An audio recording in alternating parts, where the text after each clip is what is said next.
किया था वादा उजाला करेंगे हर घर में, यहाँ चराग मैसर नहीं शहर के लिए।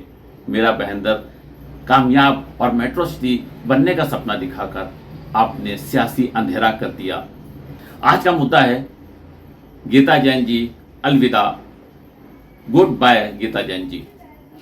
अगर हम गीता जैन जी के सियासी सफर पर गौर करें तो उनका परिवार पुराना कांग्रेसी था।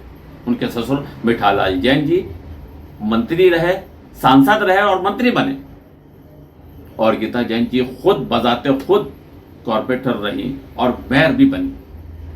और जब इन्होंने एमएलए का इलेक्शन लड़ने पर गौर किया, लड़ने का इरादा किया, पार्टी बीजेपी के साथ जाने का, ज्वाइन होने का इरादा किया, फैसला किया, निर्णय लिया, लेकिन वहां नरेंद्र मेहता के होते हुए इनकी दाल नहीं गली। बहुत कोशिशों के बाद भी इन्हें टिकट नहीं मिला और नरेंद्र मेहता टिकट ले गए। अब गीता जैन जी निर्दलीय इलेक्शन लड़ने का फैसला किया और सभी धर्म के लोगों ने उनका स्वागत किया। अब यहां देखिए कि इलेक्शन जीतने के बाद इन्होंने उद्धव ठाकरे वाली शिवसेना ज्वाइन की। उस वक्त एक ही शिवसेना थी, और जब गीता जैन जी को उम्मीद थी कि बीजेपी से टिकट मिलेगी तो उनकी ऑफिस में नरेंद्र मोदी की फोटो लगी थी, और जीतने के बाद में जब इन्होंने शिवसेना ज्वाइन की तो उन्हीं नरेंद्र मोदी जी की फोटो को हटा करके वहां उद्धव ठाकरे की फोटो लग गई। लेकिन वो ज्यादा देर तक वहां नहीं रह पाई, क्योंकि उस वक्त और एकनाथ शिंदे ने अपनी अलग पार्टी बनाई और उन विधायकों के साथ भी गीता जैन जी चली गई। वहां भी फोटो लगी तो उद्धव ठाकरे की वहां से हट गई। अब मुख्यमंत्री शिंदे की फोटो वहां लग गई। गीता जैन जी को सारे धर्मों के लोगों ने वोट दिया। स्पेशली ये कहा जाए कि गीता जैन जी जो इलेक्शन जीती उसमें सिर्फ और सिर्फ मुसलमानों का, सातम नया नगर के मुसलमानों के वोट से ही जीती थी, और नया नगर के मुसलमानों ने बढ़ चढ़कर आपसे मोहब्बत जताई, आपको भरोसा जताया, आपका इस्तेमाल किया, और धर्म का चश्मा लगाए बगैर मुजफ्फर हुसैन को नकारते हुए आपको विजयी बनाया और अच्छे मतों से विजयी बनाया। लेकिन आप उन पार्टियों के चक्कर में वहीं के वहीं उलझ के रह गए। ना खुदा ही मिला, ना विसाले सनम, ना इधर के रहे ना उधर के रहे। लेकिन जिन मुसलमानों ने आपको वोट दिया, आपको जिताया, और आपने क्या दिया उनको बदले में? वो नया नगर, उसे आपने जिहादी नगर करार दे दिया। यहां तक के वहां की जो झुग्गी और झोपड़ियां थी उन पे बुलडोजर चलवा दिए। अरे दंगा इस देश में होते आए और होते रहेंगे। आप एमएलए सब के थे, आपका हक बनता था कि इंसाफ करते। जिसने गलत किया था उसको गलत कहते आपने कि पूरा का पूरा नया नगर को आपने मुजरिम करार दे दिया। अफसोस और शर्म का मुकाम है। और यहां भी तक नहीं रुके, झुग्गियों पर, झोपड़ियों पर बुलडोजर चलाने के बाद भी आपको तसल्ली नहीं हुई। हिंदू धर्म के ठेकेदार कहलवाने के लिए, अपने आप को हिंदुत्व का नारा देने के लिए आपने ए राजा को बुलाया, उनकी रैली करवाई। रैली किसी की भी कराई जा सकती है, किसी को कोई रोक नहीं है। नीतीश राणा को बुलाया आपने, दोनों को साथ में रैली करवा और मुसलमानों को जितना ज्यादा हो सकता था उल्टा सीधा बुरा भला कहलवाया। और नीतीश राणे उसने तो यहां तक कहा कि मस्जिदों के अंदर घुस घुस के मुसलमानों को काटे, औकात है उसकी, मुसलमानों को काटने की औकात है उसकी।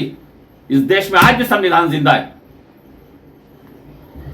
आप शायद ये भूल गए थे कि शोहरत की बुलंदी का पल भर का तमाशा है। शोहरत की बुलंदी भी पल भर का तमाशा है, जिस शाख में बैठे वो टूट भी सकती है। आप उसी भरम में थे कि अब आपको कोई हराने वाला नहीं है। बुलंदी कब किसी इंसान के हिस्से में रहती है, बुलंदी कब किसी शख्स के हिस्से में रहती है। बहुत ऊंची इमारत हर घड़ी खतरे में रहती है। आपने काम नहीं किया, इसलिए आपने धर्म का इस्तेमाल किया, धर्म के चश्मे से लोगों को भड़काने की कोशिश की। अगर आप जरा भी इंसाफ से काम लेते, आप लोगों के साथ जुड़ के और आगे चलने की बात करते, तो आप नाकाम नहीं होते हैं। आपका बीजेपी से माया मोह खत्म नहीं हुआ। आपने दोबारा फिर उनसे टिकट मांगने की कोशिश की और आपने दोबारा फिर टिकट लेने की जद्दोजहद की, लेकिन इस बार फिर मेहता आपके आड़े आ गया। आपका नतीजा 0।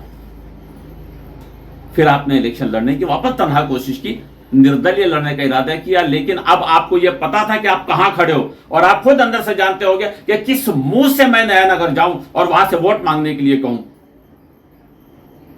बहुत मुश्किल होता है गीता जी।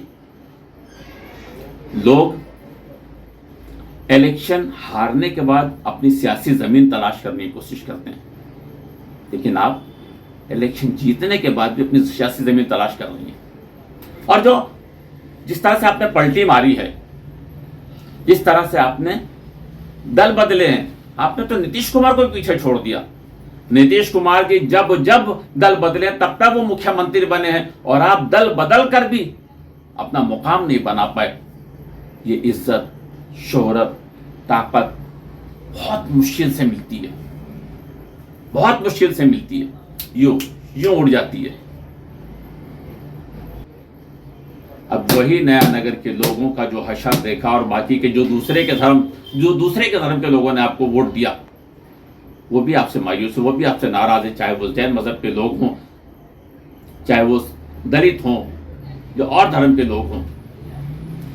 गलत को गलत कहा जाएगा, उसूलों पर जो बात आ जाए तो टकराना जरूरी है, उसूलों पर जो बात आ जाए तो टकराना जरूरी है। जो जिंदा है तो फिर जिंदा नजर आना जरूरी है।